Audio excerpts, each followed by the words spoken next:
आखिरकार कई महीनों बाद जगदीप धनखड़ की झलक देखने को मिली है। जी हां, पूर्व उपराष्ट्रपति कई महीने गायब रहने के बाद नजर आए हैं, वो भी किसानों के साथ। उनकी एक वीडियो सामने आई है जिसमें किसानों को किस्सा सुनाते दिख रहे हैं जगदीप धनखड़। वो कह रहे हैं कि किसान की लात कभी खाली नहीं जाती।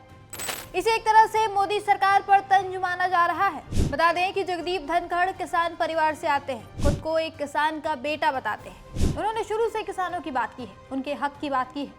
कई बार तो वो मोदी सरकार से भी सवाल करने लगते थे अगर बात किसानों पर आती थी, पर इस्तीफे के बाद से गायब हो गए थे। कई महीनों तक उनकी कोई खबर नहीं आई, कहीं कोई तस्वीर नहीं दिखी, कोई सोशल मीडिया पोस्ट नहीं दिखा। और अब इतने महीने बाद वो सामने आए हैं तो कई तरह के सवाल उठ रहे हैं। माना जा रहा है कि शायद अब धनखड़ अपने हक के लिए आवाज उठाएंगे, शायद उस रात से पर्दा उठाएंगे कि आखिर वो क्या वजह थी जिसकी वजह से इन्हें जबरन उपराष्ट्रपति के पद से हटाया गया। याद दिला दें, 21 जुलाई 2025 की रात जब पूरा देश संसद के मॉनसून सत्र की शुरुआत की खबरों में व्यस्त था, तभी खबर आई कि भारत के उपराष्ट्रपति जगदीप धनखड़ ने अपने पद से इस्तीफा दे दिया है।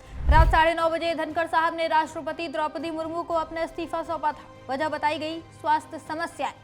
उन्होंने कहा कि उनकी हाल ही में एंजियोप्लास्टी हुई थी और डॉक्टरों की सलाह पर वो अपने स्वास्थ्य को प्राथमिकता दे रहे थे। लेकिन इसके बाद जो हुआ वो किसी थ्रिलर फिल्म से कम नहीं था। जगदीप धनखड़ अचानक गायब हो गए। ना कोई प्रेस कॉन्फ्रेंस, ना कोई सोशल मीडिया पोस्ट, ना ही किसी नेता से मुलाकात।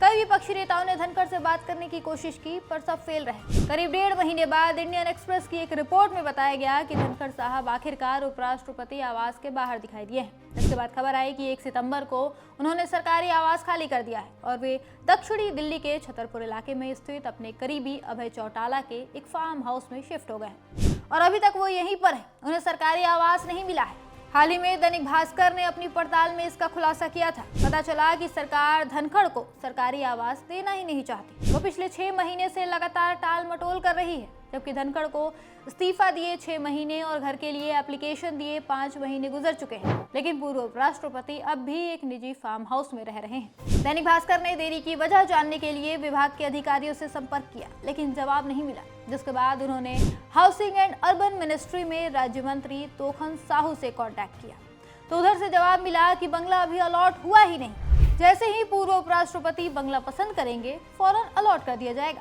जबकि 4 महीने पहले हाउसिंग एंड अर्बन मिनिस्ट्री के एक ऑफिशियल सोर्स ने बताया था कि एपीजे अब्दुल कलाम रोड पर मौजूद 34 नंबर बंगला पूर्व उपराष्ट्रपति को अलॉट करने की प्रोसेस चल रही है। इसके बाद मीडिया में कई खबरें भी आई कि बंगला अलॉट किया जा चुका है। लेकिन अब जब 4 महीने बाद दैनिक भास्कर की टीम इस बंगला नंबर 34 पर पहुंची तो माजरा कुछ और ही नजर आया।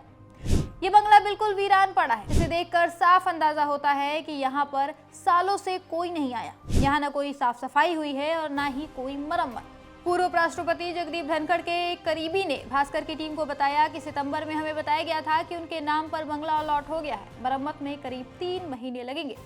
इसके बाद नवंबर और फिर जनवरी में बंगले का स्टेटस पूछा गया तो फिर मरम्मत की बात कही गई। 10-11 जनवरी को भी धनखड़ साहब ने संबंधित अधिकारियों को फोन कराया था तो उन्होंने फिर वही पुराना जवाब दिया। उनसे कहा गया कि मकान की मरम्मत चल रही है। कुल मिलाकर भास्कर की पड़ताल में ये सामने आया कि मोदी सरकार धनखड़ साहब को बस टाल रही है। उन्हें आवास देने का सरकार का कोई प्लान है ही नहीं। तो अब सवाल खड़ा होता है कि आखिर क्यों मोदी सरकार जगदीप धनखड़ के साथ ऐसा कर रही है? आखिर ऐसी कौन सी गलती कर दी उन्होंने जिसकी सजा उन्हें भुगतनी पड़ रही है?